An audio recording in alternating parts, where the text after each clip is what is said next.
Before I'm starting the presentation, maybe it's better for me to introduce myself first. My name is Mahesa Shine. You can call me either Mahesa or Shine. It's up to your preference. I don't mind. um, I've been working currently in IDP IELTS Indonesia team. It's part of the IDP Education Ltd Pty International, based in Australia. I'm one of the operation executive for IELTS test in IDP Indonesia. Before working for IDP, I was an intern in Surabaya, Indonesia. I work as the event management intern. And in my university days, I do some of the local work on intern from the university board. I work as the project management officer and project management consultant for the students in my university. I think that's enough background for me. Let's just get on with the topic. Today, I'm going to share with you the startup culture of Indonesia, or the working culture in Indonesia, basically. Sorry. Mostly, we're going to talk about facts about Indonesia, Indonesia's education, Indonesia working culture, startups and youth interest, working culture side effect, and how are the foreign workforce or foreign opportunities if you want, or if you any of you of the foreign citizen wants to work in Indonesia. So before we jump into the culture in Indonesia, let me tell you some, maybe this is some well-known facts about Indonesia. Indonesia is a large archipelago made of 18,000 islands. So I bet each and every one of you know at least one of the island, which is Bali. Yeah, that's right, Bali, of course. Bali is the most popular island in Indonesia, but it's also like only a small, really tiny part of Indonesia. So as you can see, Indonesia ranging from east to west, there are many big islands, and there are approximately 8 big islands, and the rest of them is actually just like small islands. Indonesia holds the title as the largest island country in the world. So I think it speaks for itself because we have 18,000 islands.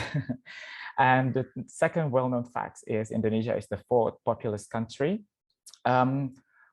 According to the Indonesian population ministry, by 2022, we actually have 261 million citizens registered in Indonesia, and Muslim holds the most majority of its population, which is almost 90% of its population is Muslim. When we talk about Indonesian culture, the third fact is actually there are no such thing as Indonesian culture, because Indonesia is made with at least 300 ethnic groups in Indonesia. What you're probably guessing is when we discuss the term of Indonesian culture, it's probably most likely to be a combination between 2 or maybe 4 or 5 cultures, or from different ethnic groups into one, which reflected into how Indonesians are interacting with each other and how Indonesia being perceived by the rest of the world. And the fourth most well-known fact is Indonesia celebrates everything. We have 6 registered religion in Indonesia, and because we have different kinds of ethnic groups and races, we celebrate every single one of them. So yeah, you can say that we like to party. Okay, let's jump into the business. Before we talk about the workforce or the working culture in Indonesia, I'm going to share with you one of the most common things before working in Indonesia, which is education. The education in Indonesia, obviously, we have both private and public schools, but most of these schools is actually privately held. There are not much public schools across Indonesia, but you can still find some in each area. In Indonesia, it is a compulsory for us to go to school until the year 12. And the good thing is that it's free if you go to the public schools. Not so much if you're going to private schools, which is going to be very expensive unless you have the money. But luckily for us, luckily for the community, it's free until the year 12 in public schools. Unlike most of any well-developed country, university is not actually compulsory, but it's actually optional. Most of our students, they would most likely to get jobs after they finish the year 12, but it is still you can say that it's a prestige if you can get into a university, or you can get a better name or better opportunity in the future if you get into any university. The only reason, or I think one of the reasons why university is not compulsory is because if you want to enroll in a public university, student needs to take a nationwide entrance examination. And the acceptance rate is actually pretty low, if you can ask me. From one university, one public university, the entrance rate is actually only like 10% of the number of the test takers across Indonesia. So I don't think that is going to be very high anytime soon because of the maximum capacity that each university takes.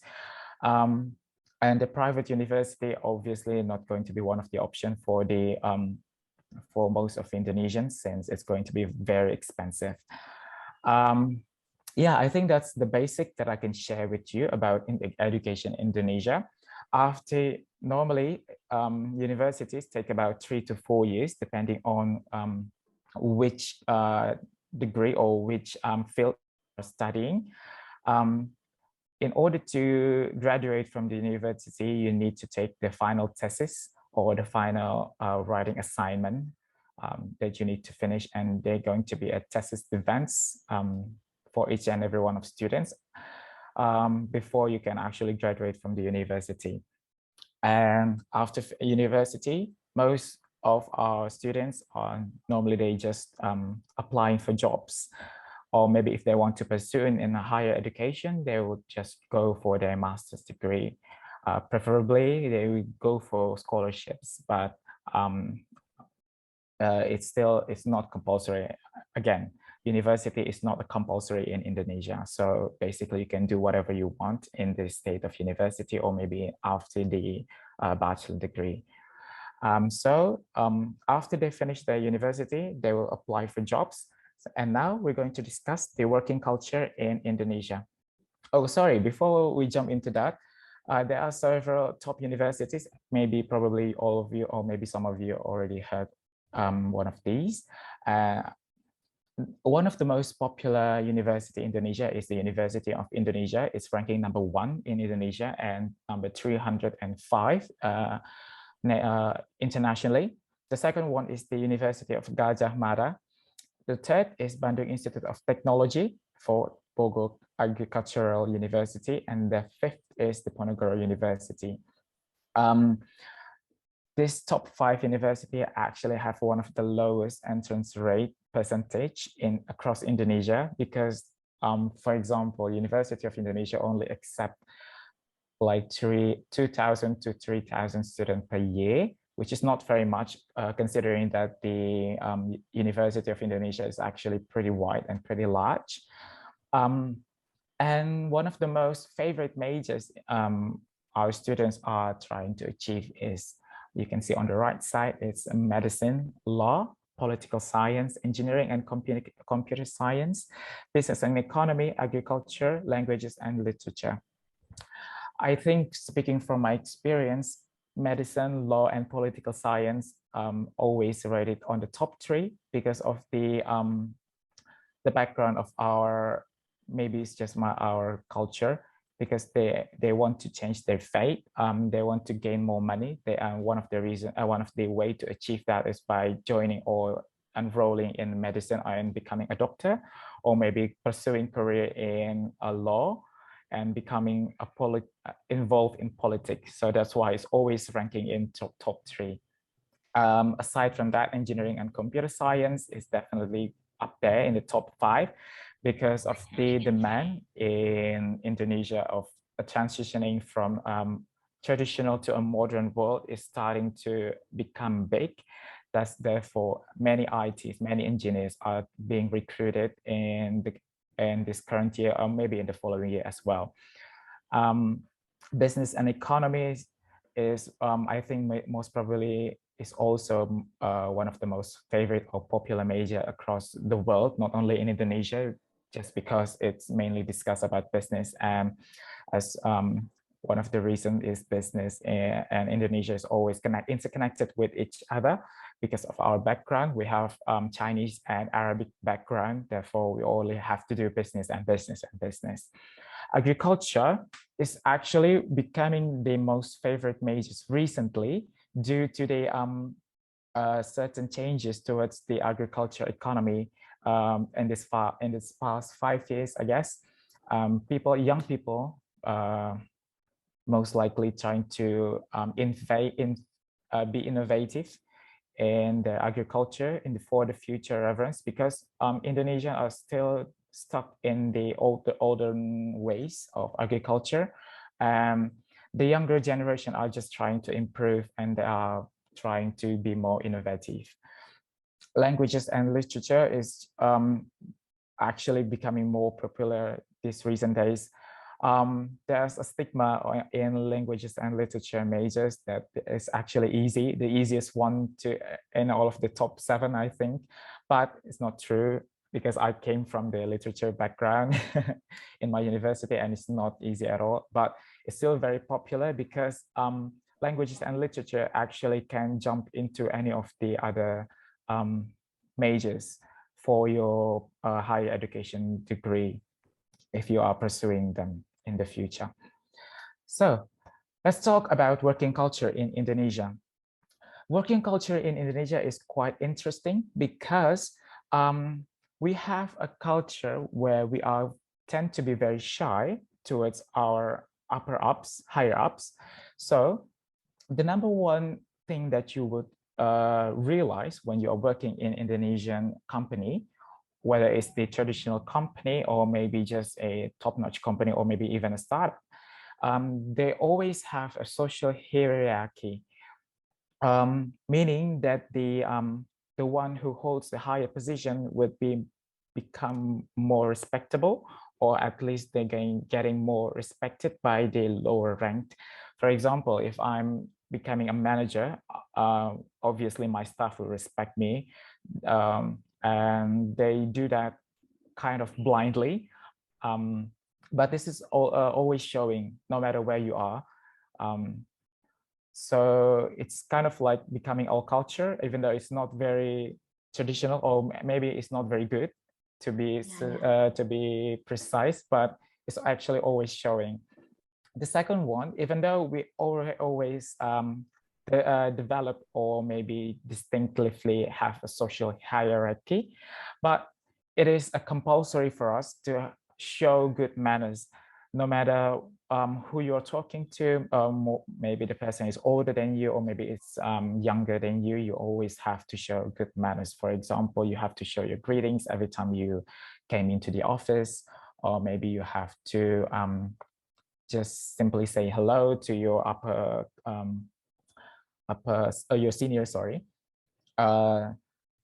So something like that. And the third one, the interesting part of Indonesian working culture is reputation and first impression are important. Most of our staff or most of our workforce actually look up to the reputation from the company, or maybe from their boss, or maybe from their leader.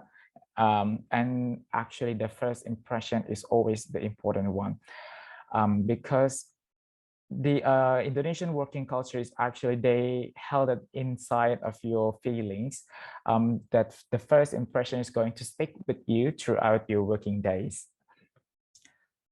Okay, so next up, we're going to discuss about the startup ecosystem and the youth interest.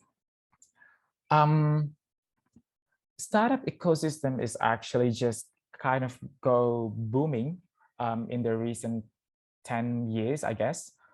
Yes, 10 years. Why is it starting to gain more popularity than the traditional company, or maybe just a long company that's already have their career path pay very clearly. One of the reasons is actually the flexible working schedule, especially nowadays since it's the pandemic situation of COVID-19. Most of the startups are developing into a more flexible working schedule, which means that they don't work from 9 to 5 or 9 to 6 or something like that.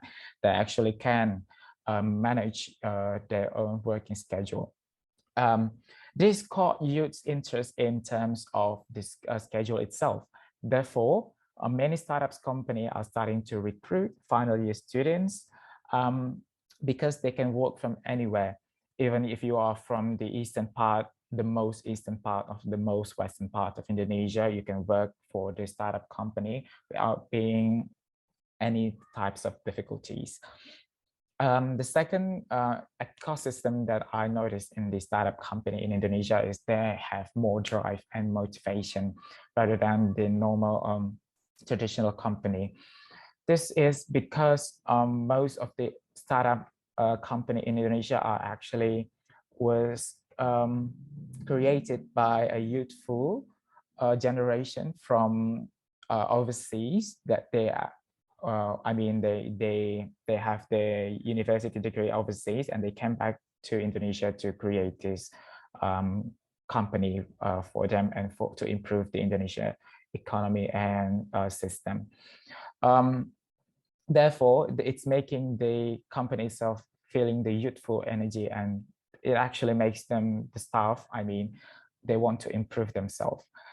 This resulted into a change of mindset towards technology, which in this term is going to be very beneficial for the youths, since the younger generation are starting more and more leaning towards technology development. Therefore, startup company is definitely catching most of our younger generation's attention. The third ecosystem is in most startups, there are promising growth potential.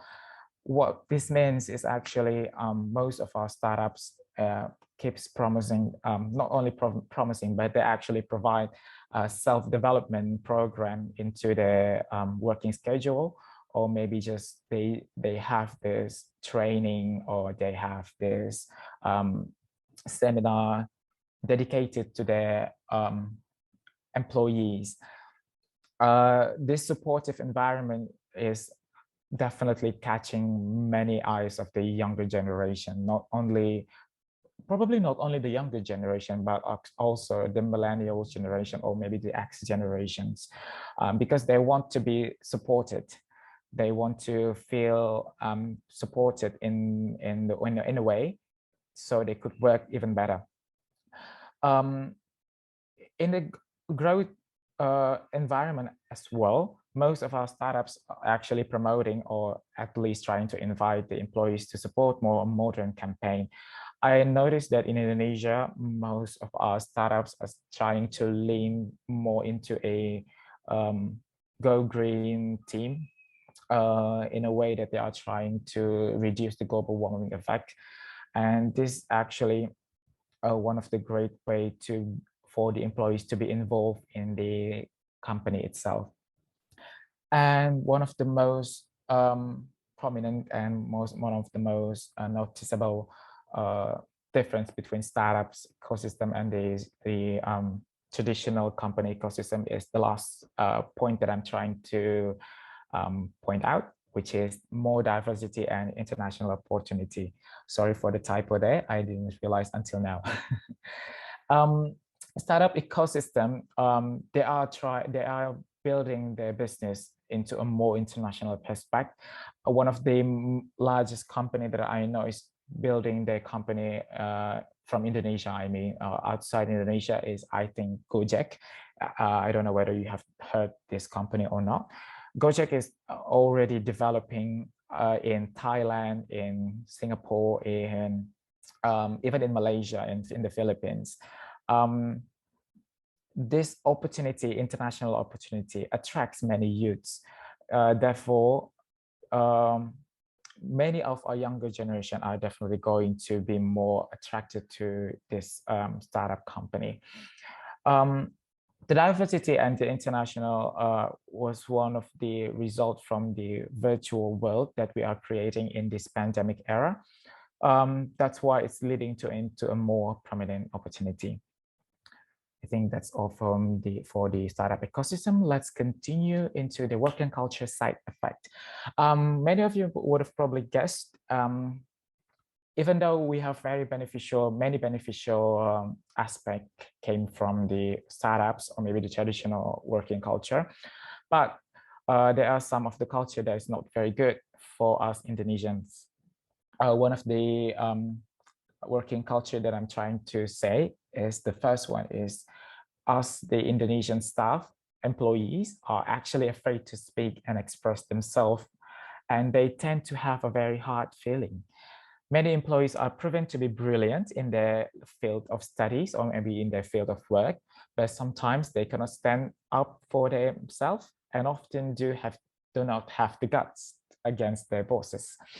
This resulted into many employees being bullied, not necessarily physical bullying, but in terms of working schedule. As I said earlier, that in the startup company in Indonesia, the working schedule is actually pretty flexible.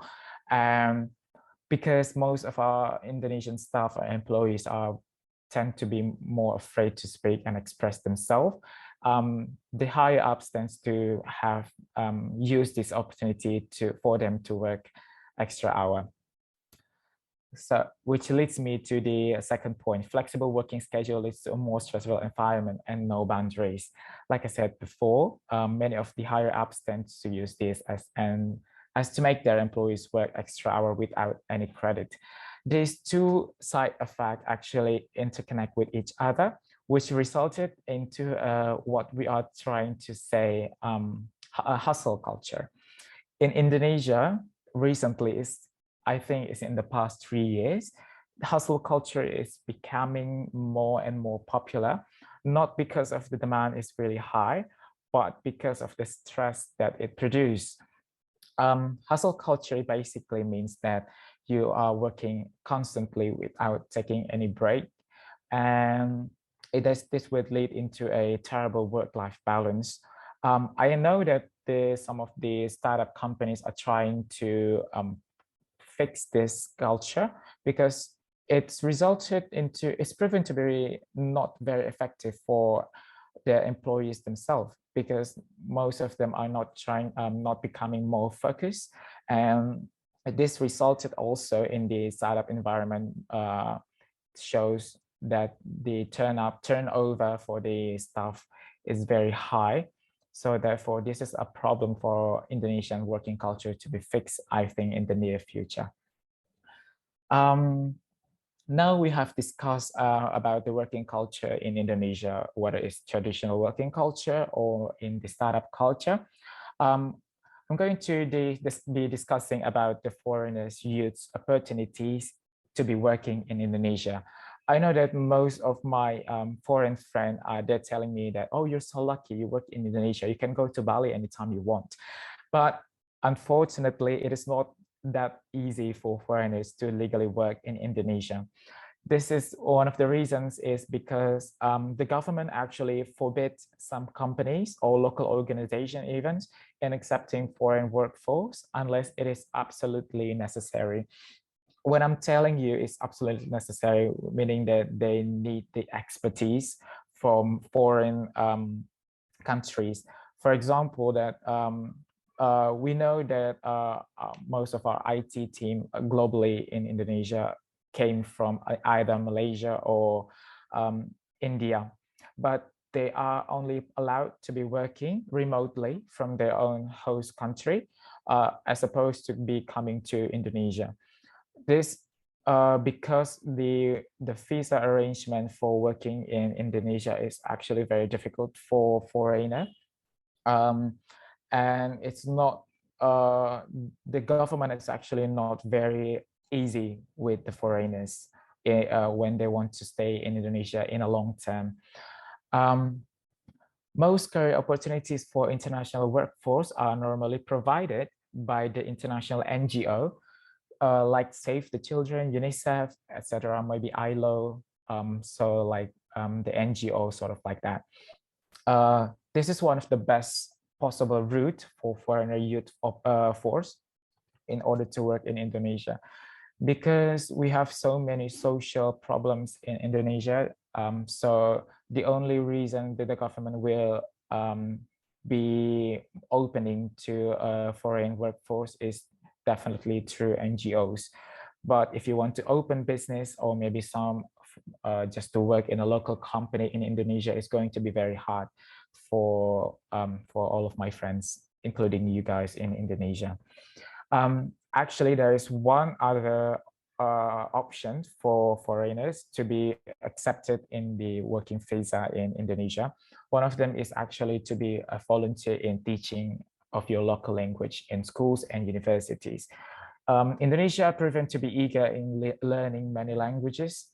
We accept mostly teachers from the United States, United Kingdom, Australia, or even sometimes we accept from the Arabic country, and Japanese, Chinese, or even French and German and Holland, Netherlands. These countries are actually welcomed by Indonesia to teach students their languages. So this is one of the more easier, I think, solution or pathway for any foreigners to be able to work in Indonesia. I know most of you probably excited to go to see Bali, but unfortunately it's not going to be very easy at all. Why? Why not easy? Because of the foreigner? Like that? No, it's not because of the foreigner actually, but because of the legal documents that the government of Indonesia the government are trying to make them. It's not trying to make them, but it's making them harder to get into Indonesia for a longer term. We do happily accept foreigner for a holiday. I mean, if you want to visit in a short term for maybe for like a month, but if you want to work in Indonesia, which means that you're going to stay for maybe 3+ months, it's going to be very hard for you. But it's not impossible. Don't worry, it's not impossible. It's just very hard. Okay. Yeah, I think that's all that I'm trying to discuss with you. I don't believe actually in question and answer. I do believe in more into a discussion session. So let's open a discussion session, if that's okay with you, Teve. Yeah, of course. Why not? That's fine. Okay, so let's open a discussion session. If you have any comments or maybe something that you would want to share with me or share with the rest of the member here, it's very open. I'm very open. We are very open because learning about others is fun. Yeah, that's right. I agree with it. Okay. So yeah. So is there any topic or anything like from others? For me, like I saw like the university that you have mentioned, top university. So you also mentioned that they have the low acceptance rate, right? Year by year. Oh, I see. So are you one of those universities? I'm one of the top 10 university, but not on the top 5. This is the top university I only provided you with are the top 5. I'm from the University of Brawijaya. I think I can find you one of the link that I just opened. Sorry. This is actually the top 100 list best universities in Indonesia. One is University of Indonesia, Gajah Mada, Bandung Institute of Technology, Diponegoro, and my university is number 8, Brawijaya University. Oh, I see. That's cool. Yeah. Okay. So what's next? You also mentioned like Muslim. The majority of people are Muslim, right? So, yeah, that's true. Yeah. Are you also a Muslim? Sorry, I'm asking like personal questions. No, that's fine.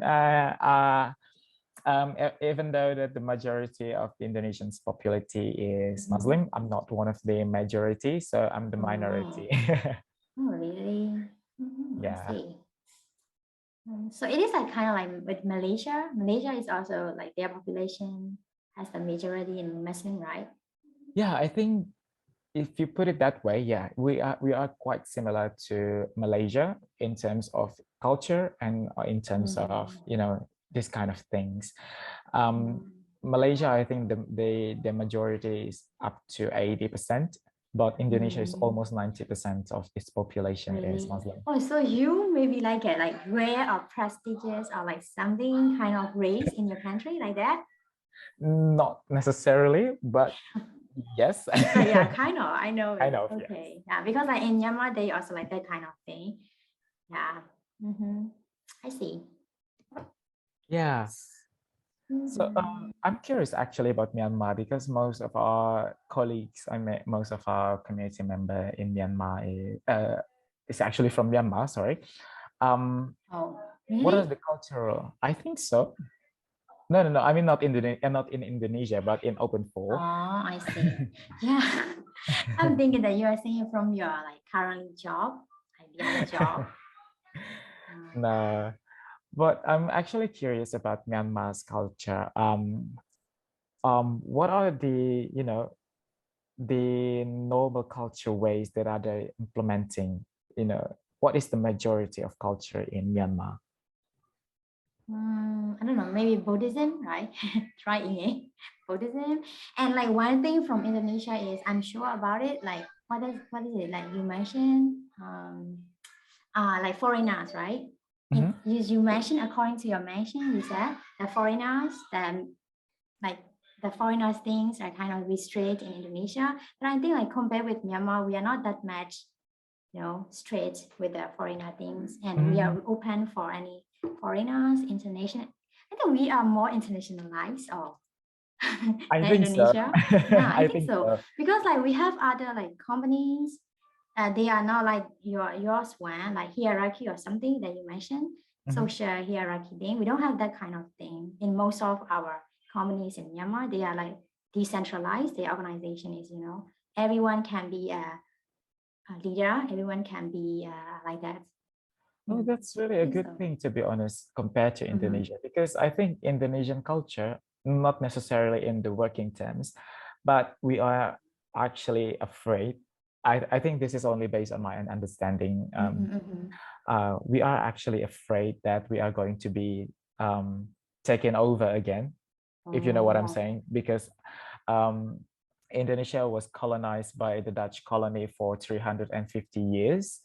So that's mm, why we are restricting many foreigners that are trying to live yeah, I longer than see.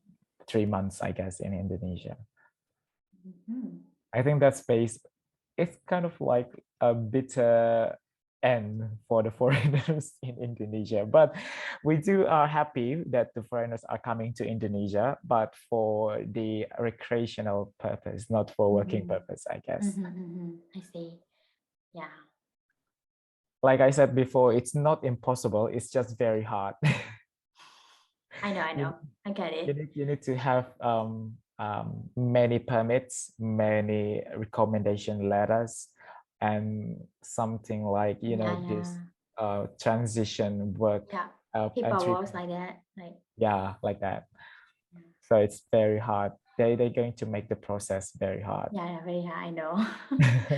Everywhere, like every country is hard in that kind of paperwork, right? Like kind of government office stuff, kind of stuff relating with the government.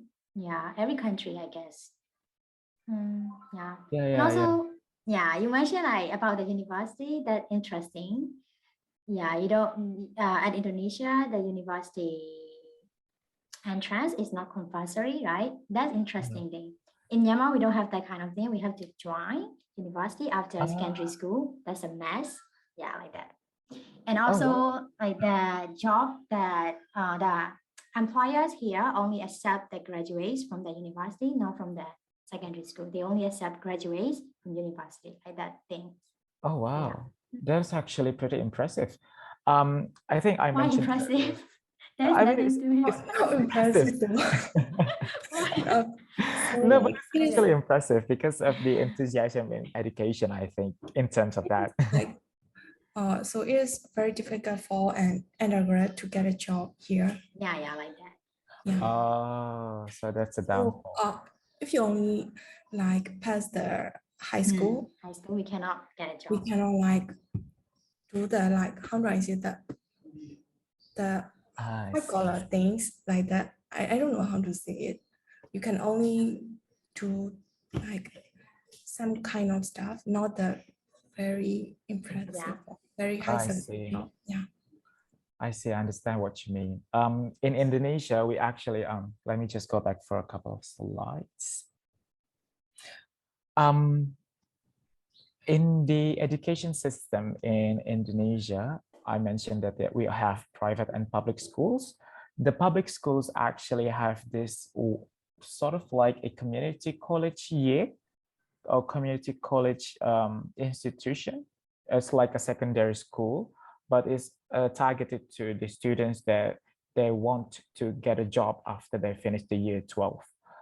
So actually it's getting more and more popular because not many people can afford to go to university.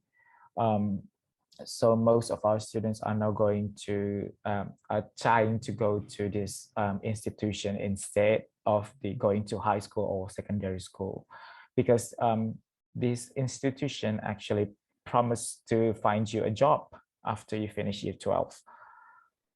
But it's very competitive. I must say it's very competitive. And it's actually a fun fact, not fun fact, it's not fun at all, but it's actually very stressful if you think about it.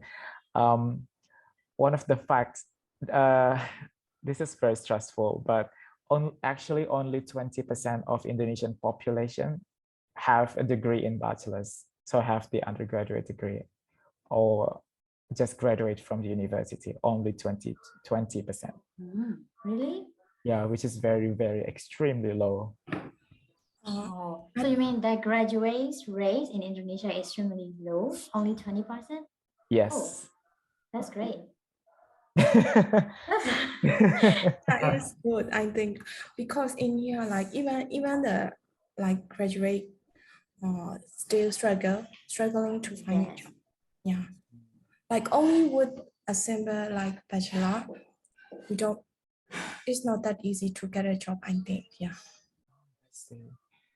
Minka, do you have something to say? You're raising your hand. Yeah, so I think from the perspective of the foreigner, it is a bit hard to get into startup ecosystem in Indonesia, right? So from your own perspective, as your own citizenship, are you also willing to do your own startup in your country or maybe in another country? Sorry, can you repeat it again? I mean, do you have any idea to do startup in your country or maybe other country as well? Like, and your kind of your future plan, like, do you have any intention to do startup in your country? Wow, that's a question for now. I honestly, I have no idea in the future. I think in the future it's going to change a lot, mainly because of we are trying to be more accepted. Wow, this is I actually honestly never thought about it before. But yeah, maybe but Shamina, actually, you are so future overlooking future.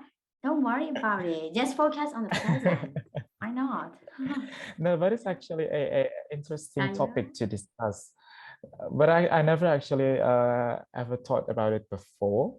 But I honestly think that in the future, maybe for me, I'm just going to be allowed inside just to open the startup companies, or maybe just to even to work in these companies. Or maybe I could just open one company which allows many foreigners to work in Indonesia. Who knows? Yeah. You will be the very first person to allow the Yeah, foreigner. because like this session is about startup ecosystem. So I don't know, maybe Mahesa might have any intention or plan, or that's why like it is connected, right? That's why I just asked, even though maybe some of the things I'm not sure yet. Yeah.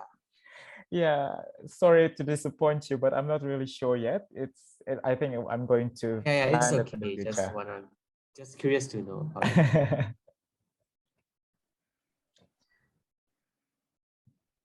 Okay. Oh, so let's see. He's up Hi. now. Oh, it's a girl. Hi. Yeah. Oh, sorry. Thank you for I'm your calling. presentation. Thank you so much for your presentation, Shine. But I have a question. Is that recently I've heard a news that Indonesia mostly exports the coconut oil, right? Mhm. In the whole world, and I saw a news Really? that I don't know about that. it stopped now. So I was Oh. wondering why.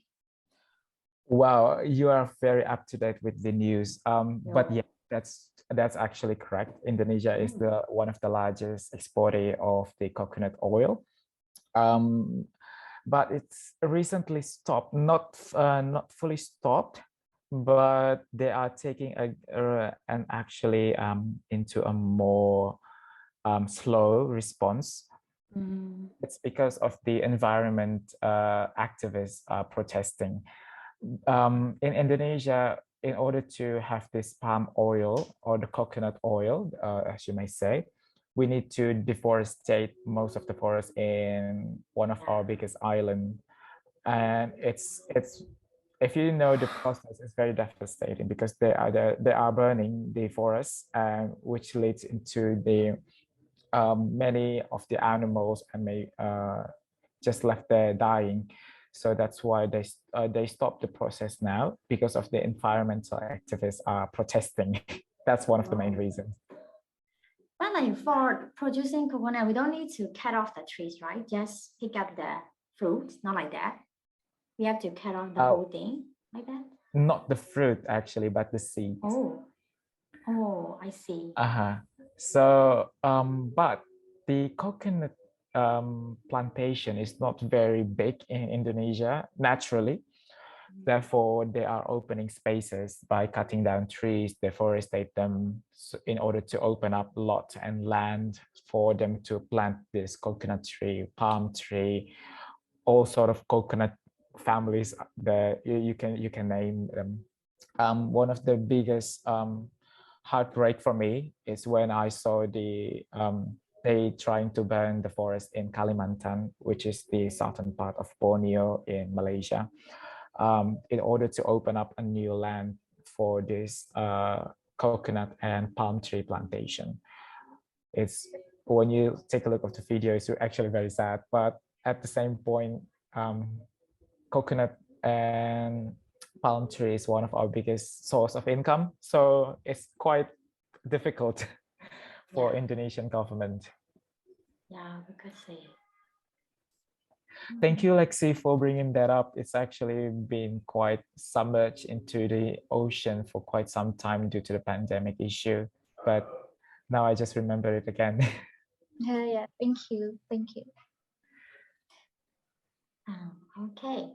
So shall we end? The event is already 1 hour, almost 1 hour. So is there any other topics that you want to share or you want to ask, that you have a concern? Feel free to share. If not, I think we can add the event, right? Or do you want to talk more? For me, I can talk more. Okay. If there are no one willing to open a discussion anymore, I think it's fine if you want to end this discussion. Yes. Okay. Actually, I got to know a lot about Indonesian ones. To be honest, I have got my own questions as well, but I think all of the questions have already been asked by Tete. So I must thank Tete for asking me some of the questions on behalf of me. Yeah, we That's got why I just really added insights some of about the discussion that I would like. Yeah, thanks Yes, a lot yes. for this. Yes, Okay. Yeah, so thank you also, Mr. Shine, for your presentation today. It's really impressive. Okay, so shall we end the event and see you again in the next event. So yeah, bye-bye all. Thank you. Bye-bye. Okay, thank you. Bye.